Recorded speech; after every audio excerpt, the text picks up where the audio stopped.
ሰላም ጤና ይስጥልኝ የተወደዳችሁ የቮይስ ኦፍ ራያ ቤተሰቦች እንደምን ውላችኋል? ታህሳስ 23 2018 ዓ.ም የቮይስ ኦፍ ራያ ዜናዎች ወደ እናንተ የምናደርስበት ሰዓት ላይ እንገኛለን። በቅድሚያም አርዕስተ ዜና። የህወሓት ቡድንን በመቃወም 10 ሚሊሻዎችና ወጣቶች ወደ ትግራይ የሰላም ሰራዊት መቀላቀላቸው ተሰምተዋል። የፌዴራል ጠቅላይ ፍርድ ቤት በወሰነው ውሳኔ የመቀሌ ማዕከላዊ ፍርድ ቤት ባጸደቀው መሰረት ከታህሳስ 22 ጀምሮ እነ ዶክተር ደብረጽዮንና ሌሎች በትዕመት ስም ምንም አይነት እንቅስቃሴ እንዳያደርጉ ማገዱ ፍርድ ቤቱ ገልጿል።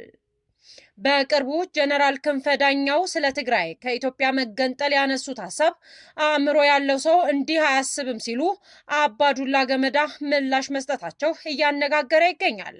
በዝርዝርም እንመለከተዋለን። የህወሓት ቡድን በመቃወም 10 ሚሊሻዎችና ወጣቶች ወደ ትግራይ የሰላም ሰራዊት መቀላቀላቸው ተሰምተዋል። ታህሳስ 22 2018 አመሻሽ ላይ 22 ክፍለ ጦር ዳንዳ ሻለቃ ጎመራ አፋር አካባቢ የሚገኘው የትግራይ ሰላም ሰራዊት መቀላቀላቸው ተሰምተዋል።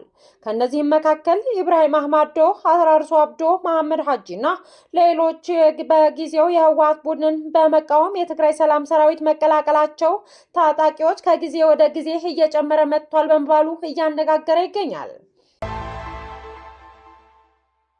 ዶክተር ደብረጽዮን ገብረ ሚካኤል እና ዶክተር አዲስ ዓለም ባሌማን ጨምሮ 11 የትዕመት አዲስ የቦርድ አባላትን በትዕመት ስም ምንም አይነት እንቅስቃሴ እንዳያደርጉ ማገዱ ፍርድ ቤቱ በጻፈው ደብዳቤ አሳውቋል።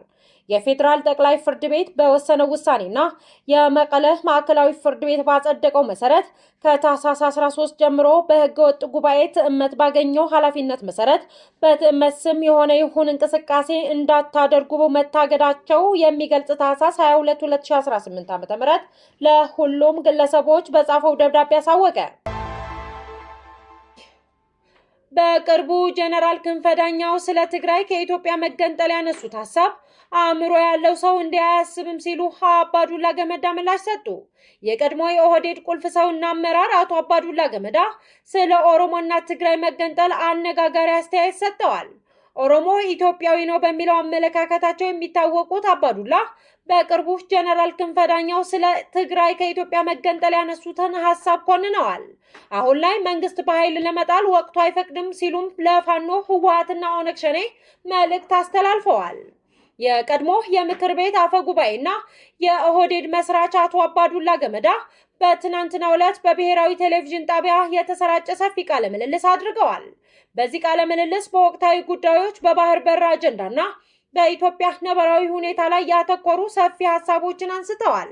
በኦሮሞ የፖለቲካ ኃይሎች ዘንድ ይቀነቀናል ስለተባለው የነጻ ኦሮሞ ሀገር ምስረታና በቅርቡ ጀነራል ክንፈ ዳኘው ስለ ትግራይ መገንጠል ባነሱት ሀሳብ ላይ የሰጡት አስተያየት ደግሞ ትኩረትን ሳቢ ሆኗል። ጀነራል ክንፈ ዳኘው ከ3 ሳምንት በፊት በትግርኛ ቋንቋ በሰጡት ቃለ መጠይቅ ትግራይ ያላት ምርጫ 2 ነው፣ ባርነት ከኢትዮጵያ ጋር ወይስ ነጻነት ከአስመራ ጋር ሲሉ መናገራቸው ይታወሳል። በዚህ የጀነራሉ ንግግር ላይ አስተያየታቸውን የሰጡት አቶ አባዱላ እንደዚህ አይነት አስተያየት ምንጩ 2 ነገር ነው ብለዋል።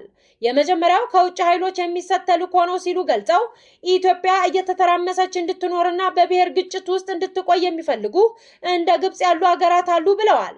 ይህንን ዓላማቸው ለማሳካትም የራሳችንን ባንዳዎች ይጠቀማሉ የሚሉት ፖለቲከኛው ስለዚህ አንዱ ተልዕኮ የመቀበል እና ያንን ተልዕኮ የመተግበር ጉዳይ ነው በማለት የጀነራል ክንፈ ዳኘው የመገንጠል ትርክት ከዚህ የሚቀዳ እንደሆነ አንስተዋል።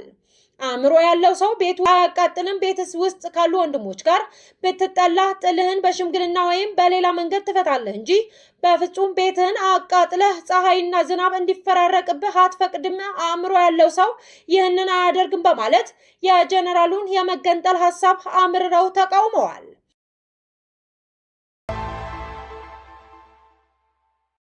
የፍትህ ሚኒስትር የሰውና ሰነድ ማስረጃ ማቅረብ ባልቻሉ በማንነታቸውና በፖለቲካ አቋማቸው የታሰሩ ሰዎች ለከፍተኛ ሰብአዊ ጉዳት ተዳርገዋል ሲሉ የምክር ቤት አባሉ ተናገሩ።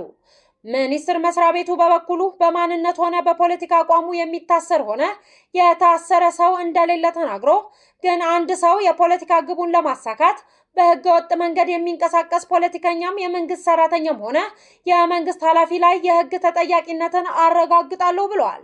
ይህ ጉዳይ የተነሳው የፍትህ ሚኒስትር ዛሬ በፓርላማ መደበኛ ስብሰባ ላይ ቀርቦ ከምክር ቤት አባላት ለተነሱለት ጥያቄዎች የ25 ደቂቃ ምላሽና ማብራሪያ ባቀረበበት ወቅት ነው።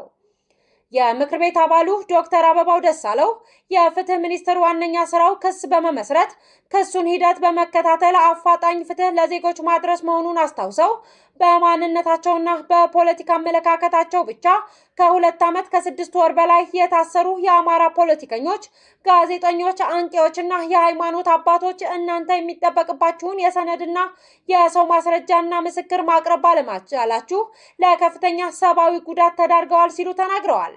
የምክር ቤት አባሉ ማስረጃና ምስክር ማቅረብ ካልቻላችሁ የተሰጣችሁን ክስ የማቋረጥ ስልጣን መጠቀም ሲገባችሁ ዜጎች በፍትህ መጓደል የሚሰቃዩበት እስከ መቼ ነው ሲሉ ጠይቀዋል። በሰብአዊ ተቋማት እንደተረጋገጠው በሀገሪቱ በተለያዩ ክፍሎች በተለይም በአማራና ኦሮሚያ ክልሎች ከፍተኛ የመብት ጥሰቶች መኖራቸው የምክር ቤት አባሉ ተናግረው ለዚህ የመብት ጥሰት ፍትህ እንዲረጋገጥ ተቋሙ ምን ሰራ ሲሉ ጠይቀዋል። ለጥያቄዎቹ መልስ የሰጡት የፍትህ ሚኒስትሯ ወይዘሮ ሀና ራያ ስላሴ ናቸው።